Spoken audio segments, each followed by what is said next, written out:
Hi friends, ನಾನು ಇವತ್ತು ಒಂದು ಹೊಸ ರೀತಿಯ ಬ್ಲೌಸ್ ಕಟ್ಟಿಂಗ್ ಕೊಡ್ತಾ ಇದ್ದೀನಿ. ಇದರ ಶೋಲ್ಡ್ರ್ 2.5 ಇಂಚಿನ ಶೋಲ್ಡ್ರ್ ಬ್ಲೌಸ್ ಕಟ್ಟಿಂಗ್ ಇದೆ. 2.5 ಇಂಚ್ ಬರುತ್ತೆ ರೆಡಿ. ಅದರದ್ದು ಶೋಲ್ಡ್ರ್ 2.5 ಇಂಚ್ ಬರುವಂಥ ಬ್ಲೌಸ್ ಕಟ್ಟಿಂಗ್ ಇದೆ. ಇಲ್ಲೇ ಬಟ್ಟೆ ಒಂದು ಸ್ವಲ್ಪ ಸ್ಟ್ರೇಟ್ ಇರಲಿಲ್ಲ, ಅದಕ್ಕೆ ನಾನು ಸ್ವಲ್ಪ ಸ್ಟ್ರೇಟ್ ಕಟ್ಟಿಂಗ್, ಯಾವುದೇ ಲೈನಿಂಗ್ ಕಟ್ ಮಾಡ್ಬೇಕಾದ್ರೂ ಒಂದು ಸ್ವಲ್ಪ ಸ್ಟ್ರೇಟ್ ಕಟ್ ಇರಲ್ಲ, ಅದಕ್ಕೆ ನಾವು ಸ್ವಲ್ಪ ಕಟ್ಟಿಂಗ್ ಮಾಡ್ಕೋಬೇಕಾಗುತ್ತೆ. ಒಂದು ಅರ್ಧ ಇಂಚಿನಷ್ಟು, 1/4 ಇಂಚಿನಷ್ಟು ನೋಡಿಕೊಂಡು. ಬ್ಲೌಸಿನ ಉದ್ದ 14 ಇತ್ತು, ಪ್ಲಸ್ ಒಂದು 15 ಇಂಚ್ ತೊಗೊಂಡೆ. ನಾನು ಫಸ್ಟ್ ಯಾವಾಗಲೂ ಬ್ಯಾಕ್ ಪಾರ್ಟ್ ಕಟ್ ಮಾಡ್ಕೋತೀನಿ, ಆಮೇಲೆ ಫ್ರಂಟ್ ಪಾರ್ಟ್, ಆಮೇಲೆ ಇಲ್ಲೇ ಕ್ರಾಸ್ ಬೆಲ್ಟ್ ಬರ್ತಾವೆ, ಕ್ರಾಸ್ ಬೆಲ್ಟ್, ನೆಕ್ಸ್ಟ್ ಸ್ಲೀವ್, ಇಲ್ಲ ಅಂದ್ರೆ ಫಸ್ಟ್ ಸ್ಲೀವ್. ಬಟ್ಟೆ ಹೆಂಗಿರುತ್ತೆ ಹಂಗೆ. ಇದು ಬಟ್ಟೆ ಒಂದು ಸ್ವಲ್ಪ ಶಾರ್ಟೇಜ್ ಇತ್ತು, ಮತ್ತು ಫಸ್ಟ್ ಪಾರ್ಟ್ಸ್ಗಳನ್ನ ತಕ್ಕೊಂಡೆ, ಬ್ಯಾಕ್ ಪಾರ್ಟು, ಫ್ರಂಟ್ ಪಾರ್ಟು, ಆಮೇಲೆ ಸ್ಲೀವ್. ಅಂದರೆ 2 ಲೈನಿಂಗ್ಗಳ ಕಟ್ ಮಾಡೋದೈತಿದ್ದು. 2 ಕೊಟ್ಟಾರವ್ರು, ಒಂದು ಬ್ಲೌಸಿಗೆ ಸಾಲ ಅನ್ಕೊಳ್ಳೋಣ. 5.25 ಶೋಲ್ಡ್ರ್ ತೊಗೊಂಡೆ ನಾನು, ಫುಲ್ ಶೋಲ್ಡ್ರ್ 5.25 ತೊಗೊಂಡೆ. ಮುಂದೆ ಆರ್ಮೂಲು 6 ಇಂಚ್ ತೊಗೊಂಡೆ, ಆರ್ಮೂಲು 6 ಇಂಚ್ ತೊಗೊಂಡು, ಆಮೇಲೆ ಇಲ್ಲೇ 1.25 ಇಂಚಿಗೆ ಮಾರ್ಕ್ ಹಾಕ್ಕೊಂಡು ಹಿಂಗೆ ಆರ್ಮೋಲ್ ಶೇಪನ್ನು ಹಾಕೋಬೇಕು. ಆರ್ಮೋಲ್ ಶೇಪ್ ನೀಟಾಗಿ ಬರಬೇಕು, ಅಂದರೆ ನಮ್ಮದು ಬ್ಲೌಸಿನ ಸ್ಲೀವ್ ಜೋಡಿಸ್ತೀವಲ್ಲ, ಒಂದು ನೀಟಾಗಿ ನಮಗೆ ಫಿನಿಶಿಂಗ್ ನೀಟಾಗಿ ಬರುತ್ತೆ. ಮುಂದೆ 8.25 ಇವ್ರ ಫಿಟ್ಟಿಂಗ್, ವೇಸ್ಟ್ ಫಿಟ್ಟಿಂಗ್. ನೆಕ್ಸ್ಟ್ 1 ಇಂಚು ಇದು ಡ್ರಾಚ್ ಹಿಡಿಯೋಕೆ, ಮತ್ತು 2 ಇಂಚು ಫಿಟ್ಟಿಂಗಿಗೆ, ಒಳಗಿಂದ ಫಿಟ್ಟಿಂಗಿಗೆ ಬೇಕಾಗತ್ತೆ ಅಂತ 2 ಇಂಚ್ ಎಕ್ಸ್ಟ್ರಾ ತೊಗೊಂಡಿನಿ. ಇವ್ರದ್ದು ಸುತ್ತಳತೆ 10 ಇಂಚ್ ಐತಿ. ಇದು ರೆಡಿ 2.5 ಇಂಚು ಶೋಲ್ಡ್ರ್ ಬರ್ತೈತಿ ನೋಡಿರಿ. 2.5 ಇಂಚ್, ಒಬ್ಬೊಬ್ರು 3.5 ಇಂಚ್ ಇರ್ತಾವಲ್ಲ, ಇದು 2.5 ಇಂಚ್ ಐತಿ. ಮತ್ತು ಶೋಲ್ಡ್ರು ಡ್ರಾಪ್ನೂ ಆಗಂಗಿಲ್ಲ, ಭಾಳ ಚಂದ ಇದಾಗುತ್ತೆ. ಮ್ಯಾಗ ನೆಕ್ ನಾನು ಏನು ಮಾಡೀನಿ ಅಂದರೆ 2 ಇಂಚ್ ತೊಗೊಂಡಿನಿ, ತೆಳಗೆ 2.5 ಇಂಚ್ ತೊಗೊಂಡಿನಿ. ನೆಕ್ಕಿನ ವಿಡ್ತ್ 2 ಇಂಚ್, 2.5 ಇಂಚ್ ತೊಗೊಂಡಿನಿ. ಈ ರೀತಿ ರೌಂಡ್ ಹೇಳಿದ್ರು ಅವರು, ಈ ರೀತಿಯಾಗಿ ರೌಂಡ್ ಕಟ್ ಮಾಡತ್ತೀನಿ. ಮತ್ತು ಈಗ ನೆಕ್ಸ್ಟ್ ಇಲ್ಲೇನು ಮಾಡ್ಬೇಕಂದ್ರೆ ಒಂದು 1/4 ಇಂಚಿನಷ್ಟು ಹಿಂಗೆ ಕ್ರಾಸ್ ಹಂಗೆ ಕಟ್ ಮಾಡ್ಕೋಬೇಕು. ಅಂದ್ರೆ ಆಲ್ಮೋಲ್ ತೆಳಗೆ ಯಾವುದೇ ರಿಂಕಲ್ಸ್ ಬರೋಂಗಿಲ್ಲ ನಮ್ಗೆ. ಇಷ್ಟು 1/4 ಇಂಚಿನಷ್ಟು ಕಟ್ ಮಾಡಿಕೊಂಡು ಈ ರೀತಿ ಬ್ಲೌಸ್ ಕಟ್ಟಿಂಗನ್ನು ಮಾಡಬೇಕು. ಇದು ರೆಡಿ ಎಷ್ಟು ಬರುತ್ತೆ ಅಂದ್ರೆ ಇದು ಶೋಲ್ಡ್ರ್ 2.5 ಇಂಚ್ ಬರುತ್ತೆ. ನೆಕ್ 2 ಇಂಚ್ ತೊಗೊಂಡಿನಿ. ನೆಕ್ಸ್ಟ್ ಆರ್ಮೋಲ್ 6 ಇಂಚ್ ತೊಗೊಂಡಿನಿ. ಆರ್ಮೋಲ್ ಶೇಪ್ 1.25 ಇಂಚಿಗೆ ತೊಗೊಂಡಿನಿ. ಎದೆ ಸುತ್ತಳತೆ 10 ಇಂಚ್ ಐತಿ. ಮತ್ತು ಇನ್ನೊಂದು ಬ್ಯಾಕ್ ಪಾರ್ಟ್ ಒಳಗೆ ನಾವು ಎದೆ ಸುತ್ತಳತೆ 10 ಇಂಚ್ ಇದ್ದಾಗ ಅರ್ಧ ಇಂಚ್ ಲೆಸ್ ಮಾಡಬೇಕು. 9.25 ಪ್ಲಸ್ 2 ಇಂಚ್ 11.25 ಇಂಚ್ ತೊಗೊಂಡಿನಿ. ಇದನ್ನು 9.25 ಪ್ಲಸ್ 2 ಇಂಚ್ ಲೆಸ್ ಮಾಡಬೇಕು, ಅರ್ಧ ಇಂಚ್. ಅಂದರೆ ನಮ್ಮ ಫ್ರಂಟಲ್ಲಿ ಗ್ಯಾಪ್ ಬರೋಂಗಿಲ್ಲ. ಫ್ರಂಟ್ ಬ್ಯಾಕ್ ಅಟ್ಯಾಚ್ ಮಾಡಿದಾಗ ಯಾವುದೇ ಗ್ಯಾಪ್ ಬರೋಂಗಿಲ್ಲ, ಎರಡೂ ಸೇಮ್ ಟು ಸೇಮ್ ಬರುತ್ತೆ.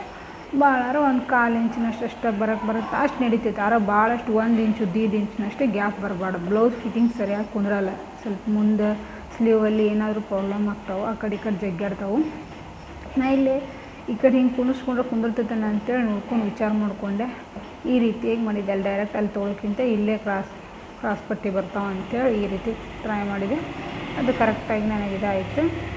ಮತ್ತು 5.25 ಇಂಚ್ ಶೋಲ್ಡ್ರ್ ತೊಗೊಂಡೆ ನಾನು. ಇಲ್ಲಿ ಅಲ್ಲಿ 5.25 ಇಂಚ್ ತೊಗೊಂಡಿದ್ದೆ ಬ್ಯಾಕ್ ಒಳಗೆ. ಇಲ್ಲಿ 5.25 ಇಂಚ್ ತೊಗೊಂಡೆ. ಒಂದು 6.25 ಇಂಚ್ ಆರ್ಮೋಲ್ ತೊಗೊಂಡೆ, ಅಲ್ಲ 6 ಇಂಚ್ 6.25.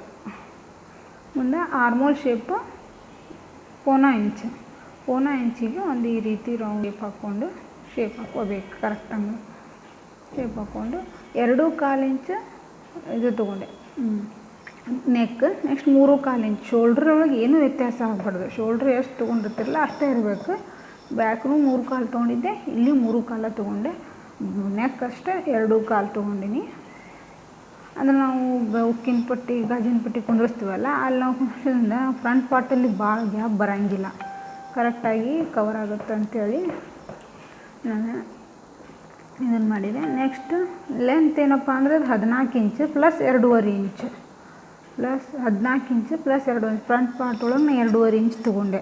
ಅಂದರೆ ಸ್ವಲ್ಪ ಚೆಸ್ಟ್ ಹೆವಿ ಇದ್ದಪ್ಪ, ಮಿನಿಮಮ್ ನಾನು 2 ಇಂಚು ತೊಗೊಂಡಿರ್ತೀನಿ. ಇದೊಂದು ಸ್ವಲ್ಪ ಚೆಸ್ಟ್ ಇದು ಇತ್ತು, ಹೆವಿ ಇತ್ತಪ್ಪ, ಬೇಕಾಗುತ್ತೆ ಅಂತಂದ್ರೆ ನಾನು ಏನು ಮಾಡ್ತೀನಿ, ಜಾಸ್ತಿ ಇದ್ದಪ್ಪ ಅಂತಂದ್ರೆ ಮಾಡ್ತೀನಿ.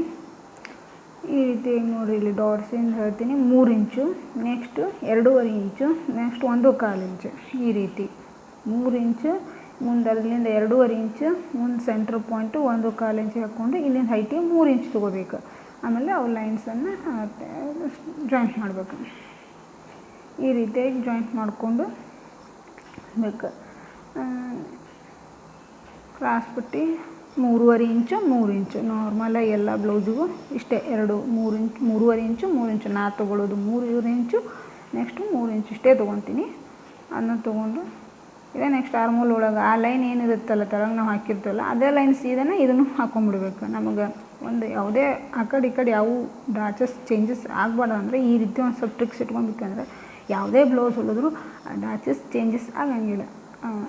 ನಾವು ಯಾವ ಬ್ಲೌಸ್ ಹೆಂಗೆ ಹೊಲಿದ್ರು ಹಿಂಗೆ ಡಾಚಸ್ ಹಾಕ್ಬೇಕಂತೇಳಿ ನಾವು ಟ್ರಿಕ್ಸ್ ಇಟ್ಕೊಂಡ್ಬಿಟ್ವಿ ಅಂದ್ರೆ ಅವ್ರು ಮತ್ತೆ ಹೊಳೆ ತಂದು ಕೊಟ್ಟರು ಕರೆಕ್ಟಾಗೇ ಬರುತ್ತೆ ನಮಗೆ.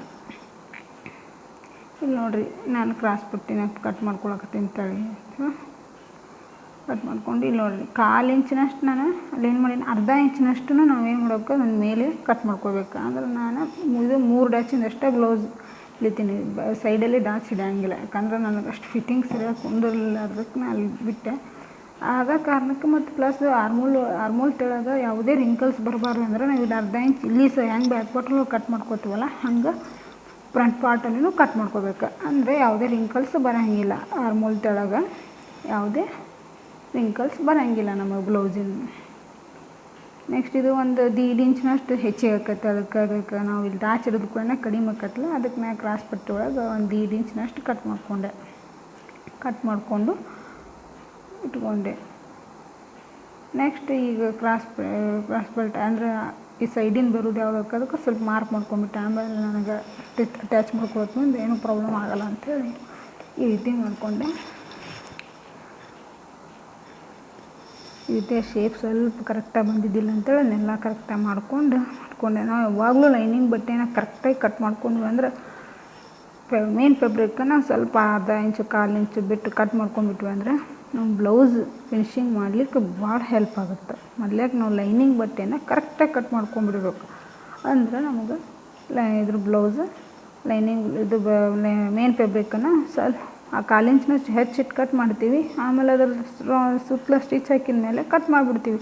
ಅದೇನು ಮೇನ್ ನಮಗೇನು ಇದ್ರ ಫ್ಯಾಬ್ರಿಕ್ ಕರೆಕ್ಟಾಗಿರ್ಬೇಕು, ಲೈನಿಂಗ್ ಫ್ಯಾಬ್ರಿಕ್. ನೋಡಿ ಸ್ಲೀವಿಗೆ ಏನೆಲ್ಲ ಬಟ್ಸ್ ಆಗಲಿಲ್ಲ ಅಂದ್ರೆ ಹೈಟಿಗೆ ಇದಾಗಲಿಲ್ಲ, ವಿಡ್ತಿಗಾದ್ರೆ ನಾನು ಏನಾರು ಜಾಯಿಂಟ್ ಮಾಡ್ಬೋದು, ಹೈಟಿಗೆ ಆಗಲಿಲ್ಲಲ್ಲ. ಅದಕ್ಕೆ ನಾನು ಇನ್ನೊಂದು ಅವರು ಎಕ್ಸ್ಟ್ರಾ ಇನ್ನೊಂದು ಇರಲಿ ಅಂತೇಳಿ ಕೊಟ್ಟಿದ್ರೆ ಅದರೊಳಗೆ ಮತ್ತೆ ಸ್ಲೀವನ್ನ ತೆಗೆದುಕೊಟ್ಟಿದ್ದು. ಅವರ ಕೊಟ್ಟಾರೆ ಹೊಲಿಸ್ತಾರೆ, ಆ್ಯಕ್ಚುಲಿ ನಾನು ಹಚ್ತಾರೆ, ಆದರೆ ನಾನು ಕಾಟನ್ದು ಹಾಕಿರ್ತೀನಿ. ಅವರು ಬ್ಲೌಸ್ ಪೀಸನ್ನು ಅದಾವು ಇವನ್ನ ಹಾಕೋದಕ್ಕೆ ನಾನು ಹಾಕಾಕತ್ತೆ. ಒಬ್ಬೊಬ್ಬರು ಅವ್ರಿಗೆ ಹೆಂಗೆ ಅನುಕೂಲ ಆಗುತ್ತೋ ಹೆಂಗೆ ಇದಾಗುತ್ತೋ ಕಂಫರ್ಟ್, ಒಬ್ಬರು ಬ್ಲೌಸ್ ಪೀಸಿನ ಹಚ್ತಾರೆ, ಒಟ್ಟೆ ಹಾಕ್ಸಲ್ಲ, ಬೇಕು ಕಂಪಲ್ಸರಿ ಕಾಟನ್ ಹಸ್ತರನ್ನ ಹಾಕಿಸ್ತಾರೆ. ಇವರು ಒಂದು ಸ್ವಲ್ಪ ಇದಾಗಲಿಲ್ಲ ನೋಡಿರಿ, ಹೈಟಿಗೆ ಕಡಿಮೆ ಬಿದ್ದಿತ್ತದ. ಅದಕ್ಕೆ ಇದನ್ನೊಂದು ಅಸ್ತರ ತೊಗೊಂಡು ಅಷ್ಟೇ ಮಾರ್ಕ್ ಮಾಡ್ಕೊಂಡು ಅದೆಲ್ಲಿ ಮಾರ್ಕ್ ಇರುತ್ತೆ ಸ್ಟಿಚಿನ ಮಾರ್ಕ್ ಅಲ್ಲಿಂದ ಅರ್ಧ ಇಂಚ್ ಮೇಲೆ ಹಾಕ್ಕೋಬೇಕು. ಇಲ್ಲಿ ಅರ್ಧ ಇಂಚ್ ಮೇಲೆ ತೆಳಗೆ ಅರ್ಧ ಇಂಚ್ ಎಕ್ಸ್ಟ್ರಾ ಬಿಟ್ಟು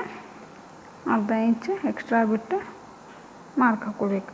ಈ ರೀತಿ ಹಾಕ್ಕೊಂಡ್ಮೇಲೆ ಹಂಗೆ ನೋಡಿರಿ ಅರ್ಧ ಇಂಚ್ ಮೇಲೆ ಹಾಕ್ಕೊಂಡೆ ನೋಡಿರಿ. ಮುಂದೆ ಇದು ಇದು ಸ್ಲೀವಿನ ಶೇಪ್ ಹಾಕ್ಕೋಬೇಕು. ಈ ರೀತಿ ಸ್ವಲ್ಪ ಮೇಲೆ ಬಂದು ಮೇಲೆ ತೆಳಗಡೆ ತೊಗೊಂಡ್ಬಿಡ್ಬೇಕು. ಎಕ್ಸ್ಟ್ರಾ ಬಟ್ಟೆ ನಾವು ಹೆಂಗೆ ಕಟ್ ಮಾಡ್ತೇವೆ ಹಂಗೆ ನಮಗೇನು ಬರ್ತಾವೆ, ರಿಂಕಲ್ಸ್ ಬರ್ತಾವೆ ಆರ್ಮೋಲ್ ಒಳಗೆ. ಇದೇ ಕಾರಣಕ್ಕೆ ಇದು ಪ್ಲಸ್ ಆರ್ಮೋಲ್ ಕಟ್ ಮಾಡ್ತೇವಲ್ಲ ಅದು ಎರಡೂ ಇದೇ ಕಾರಣಕ್ಕೆ ನಮ್ಗೆ ರಿಂಕಲ್ಸ್ ಬರ್ತಾವೆ. ಇಲ್ಲಿ ಕರೆಕ್ಟಾಗಿ ಕಟ್ಟಿಂಗ್ ಮಾಡ್ಕೊಂಡು ಬಂದರೆ ಯಾವುದೇ ರಿಂಕಲ್ಸ್ ಬರೋಂಗಿಲ್ಲ. ಈ ರೀತಿ ಸ್ವಲ್ಪ ಇದಕ್ಕೆ ಬಟ್ಟೆ ಕಡಿಮೆ ಬೀಳುತ್ತೆ ಸೈಡಿಗೆ ಇದು ಜಾಯಿಂಟ್ ಮಾಡ್ಕೋಬೇಕು.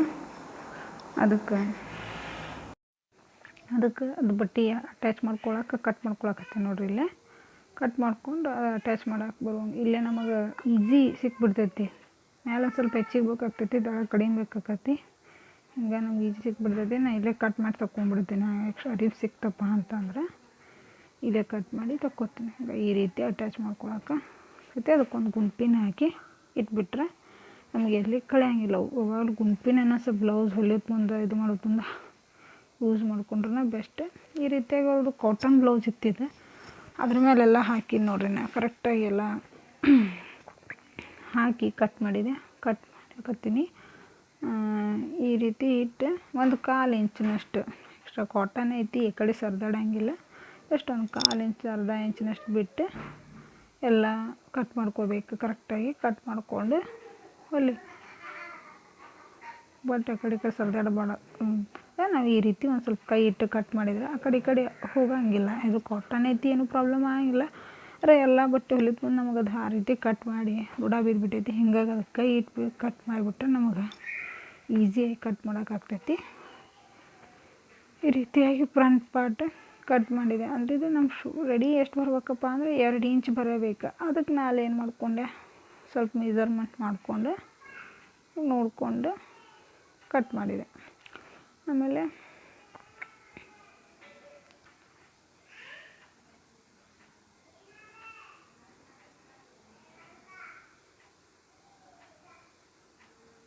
ಈ ರೀತಿ ಕಟ್ ಮಾಡಿ ತೆಗೆದು ಇದನ್ನು ಸಹ ಇದನ್ನು ಕಟ್ ಮಾಡಿ ಒಂದು 1/4 ಇಂಚಿನಷ್ಟು ಬಿಟ್ಟು ಕಟ್ ಮಾಡಿದೆ. ಸ್ವಲ್ಪ ಬಟ್ಟೆ ಏನರ ಸಿಂಥೆಟಿಕ್ ಇದ್ದವಪ್ಪ ಅಂತಂದರೆ ಒಂದು ಅರ್ಧ ಇಂಚ್ ತನಕ, ಪೂರ್ಣ ಇಂಚ್ ತನಕ ಬಟ್ಟೆ ಇತ್ತಪ್ಪ ಅಂದ್ರೆ ಸ್ವಲ್ಪ ಹೆಚ್ಚಿಗೆ ಕಟ್ ಮಾಡಿ ಇಟ್ಕೊಂಡ್ಬಿಟ್ಟು ಅಂದ್ರೆ ನಾವು ಸೇಫ್ ಒಳಗಿರ್ತೀವಿ. ಇಲ್ಲ ಸ್ವಲ್ಪ ಬಟ್ಟೆ ಕಡಿಮೆ ಬಿತ್ತಪ್ಪ ಅಂದ್ರೆ ಎಲ್ಲ ಅಟ್ಯಾಚ್ ಮಾಡ್ಕೊಂಡು ಕುಂದ್ರಕ್ಕೆ ಮತ್ತು ಟೈಮ್ ವೇಸ್ಟ್, ಮತ್ತು ಬಟ್ಟೆನೂ ಸಿಗಲ್ಲ ನಮಗೆ. ಇಲ್ಲಿ ಭಾಳ ಶಾರ್ಟೇಜ್ ಇತ್ತಪ್ಪ ಅಂದ್ರೆ ಸ್ವಲ್ಪ ನೋಡ್ಕೊಂಡಾಗ ಸ್ವಲ್ಪ ಹೆಚ್ಚಿಗೆ ಕಟ್ ಮಾಡಿಬಿಟ್ವಿ ಅಂದರೆ ಯಾವುದೇ ನಮಗೆ ಪ್ರಾಬ್ಲಮ್ ಬರೋಂಗಿಲ್ಲ. ಇದಾದಮೇಲೆ ಈಗ ಕ್ರಾಸ್ ಪಟ್ಟಿಯನ್ನು ಕಟ್ ಮಾಡ್ಕೊತೀನಿ. ಅದರೊಳಗೆ ಇನ್ನೂ ಬಟ್ಟೆ ಐತಿ, ಅದನ್ನು ಕ್ರಾಸ್ ಪಟ್ಟಿ, ಇದು ಬ್ಯಾಕ್ ಪಾರ್ಟ್ ಆಯ್ತು, ಫ್ರಂಟ್ ಪಾರ್ಟ್ ಆಯ್ತು ನೋಡ್ರಿ. ಇಲ್ಲಿ ಇನ್ನೇನೈತೆ ನೋಡು ಕ್ರಾಸ್ ಪಟ್ಟಿಯನ್ನು ಕಟ್ ಮಾಡ್ಕೊಂಡೆ ನೋಡಿರಿ. ಕಟ್ ಮಾಡಿಕೊಂಡು ಈ ರೀತಿಯಾಗಿ ನಾನು ಯಾವಾಗಲೂ ಲೈನಿಂಗ್ ಕ್ರಾಸ್ ಪಟ್ಟಿನ 4 ತೊಗೋತೀನಿ ಮತ್ತು ಮೇನ್ ಫ್ಯಾಬ್ರಿಕ್ 2. ಅಂದ್ರೆ ನಮಗೇನು ಕಪ್ಸ್ ಏನಾಯ್ತು ನೋಡು ಕರೆಕ್ಟಾಗಿ ನಮಗೆ ಇದಾಗ್ತೈತಿ, ಕುಂದಿರ್ತಾವೆ. ಅದಕ್ಕೆ ಅದಕ್ಕೆ ಯಾವಾಗಲೂ ಯಾವುದೇ ಬ್ಲೌಸಿಗಾದ್ರೂ ಒಟ್ಟು 4 ಪೀಸನ್ನು ಜಾಯಿಂಟ್ ಮಾಡತ್ತೀನಿ. ಈಗ ನೋಡಿ ಸ್ಲೀವಿಗೂ ನಮ್ಮ ಬಟ್ಟೆ ಸಾಕಷ್ಟು ಐತಿ. ಕರೆಕ್ಟಾಗಿ ಅದಕ್ಕೆ ಎಷ್ಟು ಬೇಕಷ್ಟು ಸಿಕ್ತು ಅದು ಎಷ್ಟಿತ್ತು ಅದ್ರ ಮೇಲೆ ಇಟ್ಟು ನೋಡಿರಿ. ನಮ್ಗೆ ಯಾವುದೇ ಬಟ್ಟೆಯನ್ನು ಅಟ್ಯಾಚ್ ಮಾಡ್ಕೊಳ್ಳುವಷ್ಟು ಬೇಕಾಗೋದೇ ಇಲ್ಲ. ಆರಾಮಾಗಿ ಕರೆಕ್ಟಾಗಿ ಸಿಕ್ತು. ಆ ಕಡೆ ಸೈಡಿಗೆ ನಾವು ಲೈನಿಂಗಿಗೆ ಸ್ವಲ್ಪ ಅಟ್ಯಾಚ್ ಮಾಡಬೇಕು. ಇದಕ್ಕೆ ಮೇನ್ ಫ್ಯಾಬ್ರಿಕ್ಕಿಗೆ ಅಟ್ಯಾಚ್ ಮಾಡೋದೇ ಬೇಕಾಗೋದಿಲ್ಲ. ಆರಾಮ್ಸೆ ಕಟ್ ಮಾಡ್ಬೋದು, ಇದು ಹೊಲಿಬೋದು. ಹಿಂಗೆ ಈ ರೀತಿ ಇತ್ತಪ್ಪ ಅಂದ್ರೆ ಬ್ಲೌಸ್ ಭಾಳಷ್ಟು ಈಸಿ ಆಗ್ತೈತಿ. ಅಟ್ಯಾಚ್ ಮಾಡೋದಿತ್ತಂದ್ರೆ ಸ್ವಲ್ಪ ಕಷ್ಟ ಆಗ್ತೈತಿ. ಅದಕ್ಕೆ ಯಾವಾಗಲೂ ಕಟ್ ಮಾಡೋದು ಒಂದು ಭಾಳ ಹುಷಾರಿಂದ ನೋಡಿಕೊಂಡು ಮಾಡಿ ಕಟ್ ಮಾಡಬೇಕು. ಹಿಂಗೆ ನಾವು ಸೇಫಾಗಿ ಇದು ಮಾಡ್ತೀವಿ. ಈ ರೀತಿ ಮಾಡಿಕೊಂಡು ನಾನು ಇದರೊಳಗೆ ಸ್ವಲ್ಪ ಬಟ್ಟೆ ಉಳಿತು ಇಟ್ಕೊಂಡೆ. ನೋಡೋದು ಎದಕ್ಕಾರ ಯೂಸ್ ಆಗುತ್ತಾನೇನೋ ಅಂತೇಳಿ ಹಾಕ್ಕೊಂಡು ಮಾಡಿದೆ. Thank you friends. Subscribe please. Thank you.